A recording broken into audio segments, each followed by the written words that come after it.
Hello अस्सलाम वालेकुम। मेरा नाम मोहम्मद सारियान है और आज हम सी प्लस के कुछ प्रोग्राम करेंगे। देखने में मुश्किल करने में बहुत आसान है। तो सबसे पहले हम स्ट्रक्चर की तरफ चलते हैं। जो स्ट्रक्चर जो है वो उसका है सी प्लस का है और ये अपना एक की रोल अदा कर रहा है। इसके बगैर हम दरवाज़ा खोले बगैर अंदर जा नहीं सकते। तो हैश जो आई स्ट्रीम है, इसका मतलब है कि एक सोर्स फाइल है और ये प्री प्रोसेसर है और ये हैश जो सी है ये सोर्स ले रही है लाइब्रेरी से। आई स्ट्रीम लाइब्रेरी है, यानी ये आप ऊपर देख सकते हैं। ये मैं एग्जाम्पल दी है एक तरह की यहाँ पे, तो आप ये देख लें, पढ़ लें। तो ये आर स्ट्रीम जो सी है वो लाइब्रेरी कहलाएगी और जो सी हैशिंग जो सी वो सोर्स फाइल है। और इंट में जो सा है वो बेसिकली जो सा है वो रिटर्न के लिए यूज़ होती है। यानी अपने प्रोग्राम में अगर हमने सक्सेसफुल बना लिया तो फिर सक्सेसफुल हो गया, क्रैश भी नहीं हुआ, कुछ भी नहीं हुआ, तो दोबारा अपना काम करेगी। इंट में वापस डन पे आ जाती है, यानी अब स्टेप बाय स्टेप काम करेगी। और उनसा है आउटपुट। आउटपुट के लिए हम ना दो साइन यूज़ कर सकते हैं, यानी दो लेस देन के साइन इस्तेमाल करेंगे और ये सी आउट पे कहलाएगी ये चीज़। और सी इन के लिए हम इनपुट के लिए ग्रेटर देन के दो साइन देंगे। अब यूजिंग नेम्स पे जो एस टी डी है ये अपना एक रोल अदा कर रहा है। अब डिक्लेयर कराने के लिए नेम्स को या फिर वेरिएबल्स को, वो इसलिए यूजिंग नेम स्पेस में आ जाएगी ये चीज़, ठीक है। और एस टी डी जो सी है वो हर लाइन में बचने के लिए हम करते हैं, यानी वरना हमें सी आउट में हर लाइन में लिखना पड़ेगा C out ratio S T D, C out ratio S T D. तो इससे बचने के लिए हम एस टी डी इसमें लिख लेंगे। तो बेसिकली हमने ये इसके बारे में बात कर ली है। अब हम आते हैं डेटा टाइप की तरफ। डेटा टाइप कुछ भी हो सकती है, चार हो सकती है, इंट हो सकती है, डेटा फ्लोट हो सकती है, एक्सेट्रा एक्सेट्रा। तो डेटा टाइप जो है वो अपना एक डेटा बताती है कि मतलब कि किस डेटा से बिलोंग करती है। तो डेटा टाइप का ये बस ये एक रोल है। और वेरिएबल जो होती है, वेरिएबल वो होती है जो चीज़ स्टोर करने के लिए डेटा को, तो वो वेरिएबल कहलाएगी। और कंडीशन वो होगी कि मतलब कि अगर ट्रू होगी तो चलती जाएगी, फॉल्स होगी तो वो अपना एक और रास्ता इख्तियार करेगी, टू वे सिलेक्शन। यानी ये इफ और एल्स में ज़्यादातर चीज़ ये यूज़ हो सकती है। तो ये ट्रू और फॉल्स की कंडीशन के ऊपर है। अब ये रिजल्ट भी शो इस तरह ही करवाएगी कि मतलब कि अगर आपका ट्रू आ रहा है तो फिर लाइन स्टेटमेंट उनसे होगी, वो दूसरे वे में अपनी जाएगी। और अगर फॉल्स है तो फिर एंड पे मूव कर जाएगी। फॉल्स जो है वो मेन वर्क है, यानी कि मतलब कि बगैर किसी एक्सिक्यूशन वगैरह या किसी गपले वगैरह के लिए, तो मेन यानी फॉल्स जो स्टेटमेंट है वो नीचे चल जाएगी। तो बेसिकली जो सी लैंग्वेज है और स्ट्रक्चर वगैरह वो इस पर काम कर रहा होता है। तो हमने इसके बारे में कुछ पढ़ लिया थोड़ा बता। अब हम आते हैं प्रोग्राम की तरफ। अब प्रोग्राम जो उनसे हैं जिस तरह है सेक्शन बी का क्वेश्चन नंबर 1। अब क्वेश्चन नंबर 1 में है कि मतलब कि प्रोग्राम है जिसमें हमने 5 कोर्सेज दी है इनपुट और 5 स्टूडेंट है और आउटपुट लेनी है हमने स्टूडेंट की कि किसकी ज़्यादातर हाई है। तो ये रोल नंबर दिए गए हैं और C1 C2 C3 C4 5 ये इस तरह दी इनकी सीक्वेंस वगैरह। तो हमें ये हमने प्रोग्राम बनाना है। तो सबसे पहले हमें इसका डेटा टाइप इसके बारे में मालूम होना चाहिए कि मतलब कि किस डेटा टाइप से बिलोंग करता है। तो और हमें ये जितनी वैल्यूज़ हैं इनको हमें ABCD की फॉर्म में या फिर किसी भी नाम के फॉर्म में ना हमें देना चाहिए ये, यानी कि मतलब सी लैंग्वेज ताकि समझ सके। स्टोर करें हम डेटा एक वेरिएबल के अंदर, तो ताकि वो बात समझ सके। यानी मैं अभी आपको दिखाता हूँ। अब ये आ गई है। अब ये पहला प्रोग्राम है। अब पहले प्रोग्राम के अंदर मैंने ये सारा कुछ परफॉर्म तो कर दिया है। ये बेसिकली जो सा है सबसे पहले आपको ये इतना मुश्किल प्रोग्राम नहीं है, बहुत आसान प्रोग्राम है। ये तो मैंने थोड़ा इसके इम्प्रूवमेंट के लिए या फिर इसका थोड़ा बहुत फंक्शन वगैरह का इस्तेमाल किया हुआ। तो सबसे पहले मैंने हर एक वेरिएबल यानी मतलब कि सारे वेरिएबल्स के नाम दे दिए इंट के अंदर। ये सिंपल वैल्यूज़ है तो इंट मैंने इसलिए इस्तेमाल किए। तो अब मैंने जो सी वैल्यूज़ हैं सारी इनको दे दिया नाम।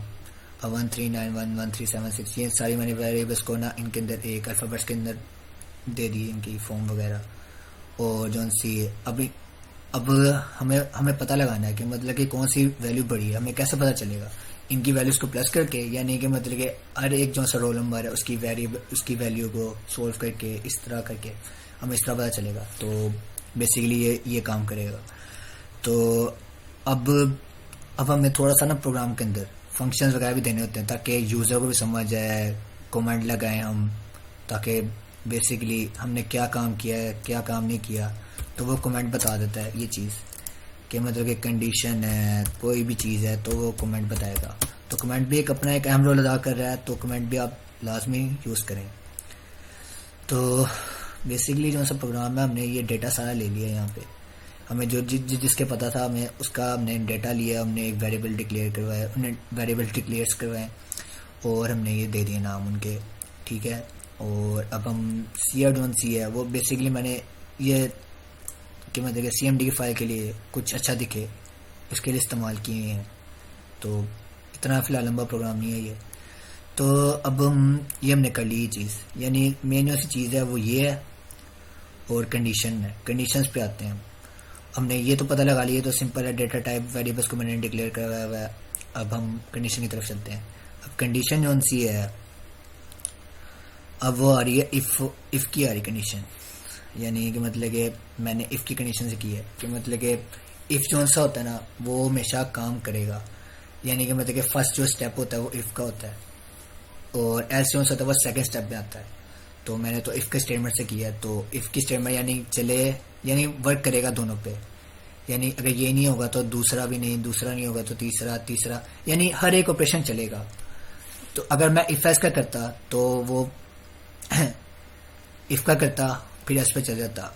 अब मैंने इफ़ का किया तो सारों की करेगा, वो सारों के चेक करके फिर जाएगा एंड पे, अदरवाइज वो नहीं जाएगा। अगर मैं यहाँ पे इफ़ लगाया, यहाँ पे मैंने फिर से एस लगाया तो वो एस के पार्ट भी मूव करेगा, दोबारा इफ़ पे नहीं आएगा, तो इसलिए वो ख़राब हो सकता है। तो बेसिकली हमें इफ़ की कंडीशन से ज़्यादा हमें मालूम हो सकता है, यानी कि मेरा प्रोग्राम कर रहा है कि नहीं कर रहा। तो बेसिकली इसकी कंडीशन ये है कि मैंने जो सी ए की वैल्यू वो देखनी है कि मतलब कि किससे बड़ी है, बी से बड़ी है कि नहीं है। तो इसके लिए हमने ये ऑपरेशन परफॉर्म किया है। तो हमने बी का ऑपरेशन एक लगाया, बी का एक वेरिएबल से हमने किया उसको कि मतलब कि इसकी वैल्यू जो सी वो बड़ी है कि नहीं है, ठीक है। और हमने फिर सी से करवाया, फिर डी से करवाया, फिर ई से करवाया। अब जो से एंड जो से ऑपरेटर्स हैं, अब एंड ऑपरेटर जो उनसे हैं वो ना अपना कि लाइन स्टेटमेंट उनसे हमें बचाने के लिए या फिर उनको एक लाइन के अंदर इस्तेमाल करने के इस्तेमाल होती है एंड और नॉट वगैरह, एंड और। तो ये लाइन उनसी है वो इसके तौर पे इस्तेमाल हो सकती है। तो ये दो ऑपरेशन लगते हैं। तो बेसिकली जो सी कंडीशन है वो इस पर ही काम करेगी। और हम ये इस तरह हमने सारों की वैल्यू देखनी है। अब मैंने शुरू में तो ए का देख लिया, अब बी का देखना है। तो बी का इस तरह आएगा रिजल्ट, और सी का इस तरह आएगा, और डी का इस तरह, ई का इस तरह।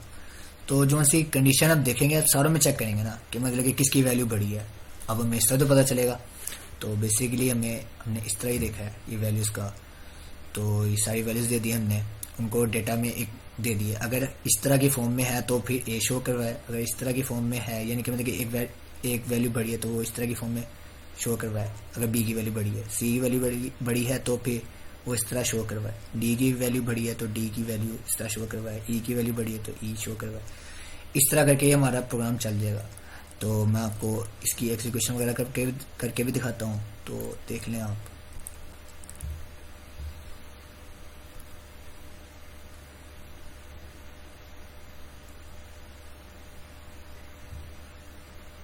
तो बेसिकली जो है हमारा पार्ट जो है वो चल रहा है। ये देखें इसने बता दिया 1372 जो है रोल नंबर, इसकी वैल्यू जो सी वो बड़ी है। अब इसके जो से हमने नंबर जो से वो सारे प्लस किए हुए हैं, यानी ये ऊपर ये हमने सारे नंबर्स प्लस किए हुए हैं इन सारों के। तो हमें पता चलेगा किसकी वैल्यू जो सी वो ज़्यादा अच्छी है ये। तो बेसिकली जो है हमारा प्रोग्राम तो हो गया। तो बाकी जो है अब पार्ट जो है हमारा, ये तो हमारा एक तरह का फजूल पार्ट है। ये मैंने बेसिकली उसको CMD के अंदर ये नज़र आने के लिए, यानी ये आप देख सकते हैं रोल नंबर्स, इनके जो सीक्वेंस है इसके लिए इस्तेमाल किया हुआ है। तो अगर आप नहीं भी करेंगे तो इतना मसला नहीं क्रिएट होगा। तो अदरवाइज़ फ़िलहाल ये सही है एक तरह का। इस तरह मुझे समझ आ गई थी इस प्रोग्राम की। तो हमारा एक प्रोग्राम हो गया। अब हम दूसरे प्रोग्राम की तरफ चलते हैं।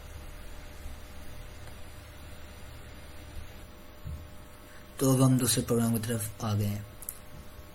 तो अब इसमें बात कर रहा है वो एक प्रोग्राम लिखो जिसमें 3 इंटीजर्स हों इनपुट के तौर पर, और हमें बताया कि सेकंड मैक्सिमम वैल्यू से वो किसकी बड़ी है।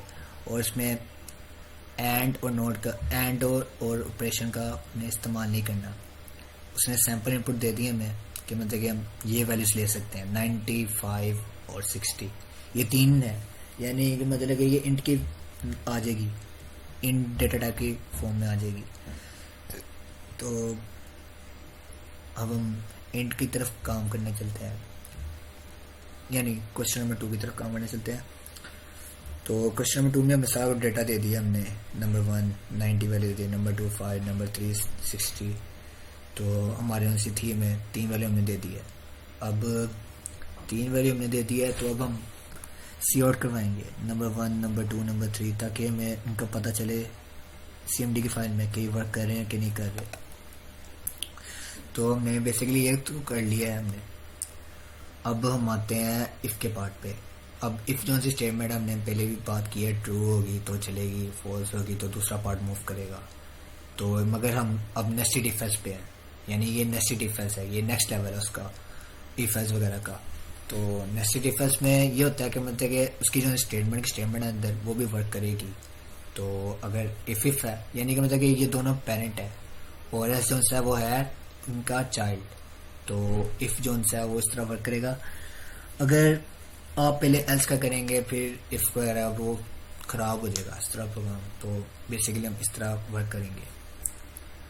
तो ये प्रोग्राम हम लिख लिए, कंडीशन लिख ली हमने, कंडीशन ये है। और अगर इस तरह होगी, नंबर 1 उनसी है वो छोटी है नंबर 3 से, तो वो वर्क करेगी आगे। और नंबर 1 अगर वैल्यू की बड़ी है उस नंबर 2 से, तो वो इस तरह आएगी। अदरवाइज वो एल्स के पार्ट पे चल जाएगी। एल्सिफ भी यही काम करेगा। एल्सिफ बस इसलिए लगाया जाता है कि मतलब कि ये वर्क नहीं करेगा तो फिर ये आएगा, यानी ये वाला ऑपरेशन परफॉर्म होगा एल्सिफ वाला। तो एल्सिफ वाला परफॉर्म हम कर रहे हैं। अब एल्सिफ में हमने बेसिकली तो कर लिया है। अब इसका पार्ट मूव कर रहा है इसके अंदर, ये आप देख सकते हैं मैंने कंडीशन लगाई है इस तरह की। और हमने नंबर भी दे दिया है इनको, ताकि एक इस नंबर में वैल्यू स्टोर हो और हमारा रिजल्ट इस तरह शो हो जाए अगर हमारी सेकंड मैक्सिमम वैल्यू है बड़ी तो, वरना नहीं। बाकी कौन सी इफ़ की कंडीशन वगैरह इस तरह हम लगाए जाएंगे नेस्टेड इफ एल्स इस तरह, एल्स इफ ये इस तरह बेसिकली वर्क करेगा।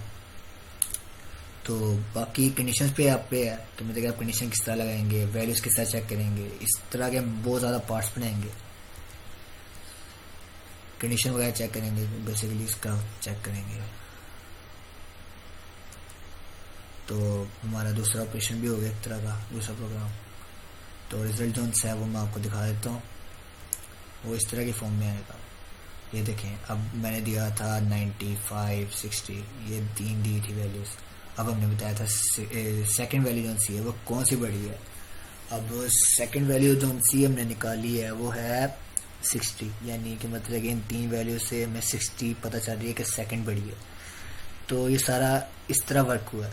इसको हम छोटा भी कर सकते थे, यानी कि मतलब कि शॉर्ट वे में भी कर सकते थे। तो बेसिकली हमें बताया गया था कि एंड और ऑपरेटर से नहीं करना, तो हमने इसलिए इसका इस्तेमाल किया।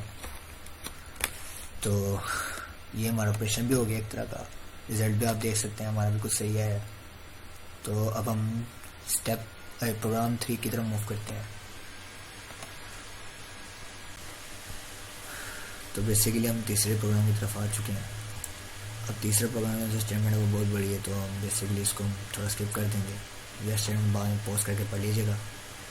तो बेसिकली मैंने अपना प्रोग्राम जो है वो परफॉर्म कर दिया। तो अब हम प्रोग्राम नंबर 3 की तरफ मूव कर चुके हैं।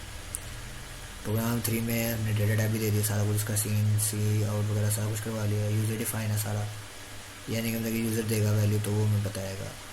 तो जो सी उसकी कंडीशन है वो हमने लगा दी है इफ़ टाइप 1, और ये कि कंडीशन पे अगर काम करेगा तो फिर कंडीशन में वो चलेगा, अदरवाइज वो एस के पार्ट पे चला जाएगा। अब एस के पार्ट में तो ये चीज़ दिखाएगा हमें, बैलेंस मिनिमम, बैलेंस -2.5 इस तरह वगैरह। जो सा इसका मैंने परसेंटेज वगैरह निकाली है वो मैंने निकाली है मल्टीप्लाई डिवाइड के जरिए, यानी 100 से। अब 4% निकालने से तो मैंने उसको मल्टीप्लाई भी करवाया, डिवाइड भी करवाया, तो फिर इस तरह करके मैंने उसकी 0.4 निकाली वैल्यू। और 5% निकाला, मैंने 5% का भी इस तरह किया। और बैलेंस का बताना है कि मतलब कि कितना गिरा है, कितना बढ़ा है, या कितना बच गया हमारे पास, तो वो उसकी माइनस कर देनी वैल्यू। तो सारा कुछ बेसिकली हमने कर दिया। अब हमने इसका रिज़ल्ट देखना है। इसका रिज़ल्ट हमने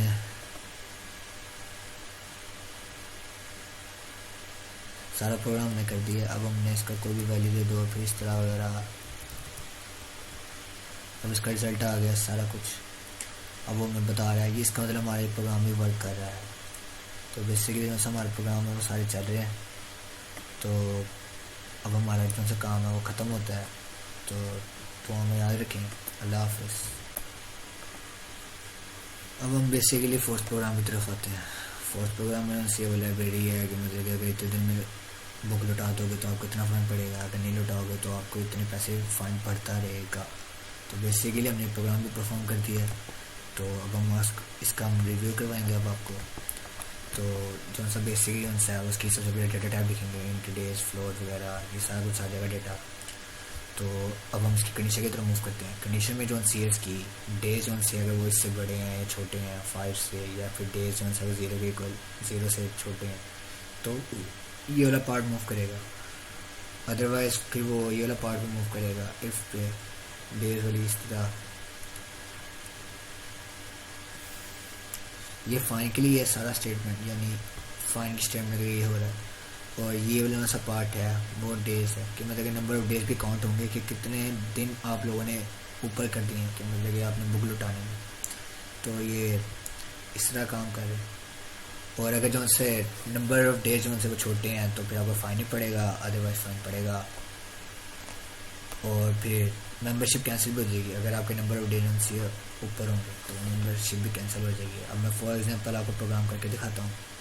अब प्रोग्राम मैं 50 करके दिखा रहा हूँ, यानी तो मुझे फाइन पड़ा 250 और मेरी मेंबरशिप कैंसिल हो चुकी है। तो ये हमारा बेसिकली प्रोग्राम रन हो रहा है। तो ये भी हमारा प्रोग्राम चल चुका है।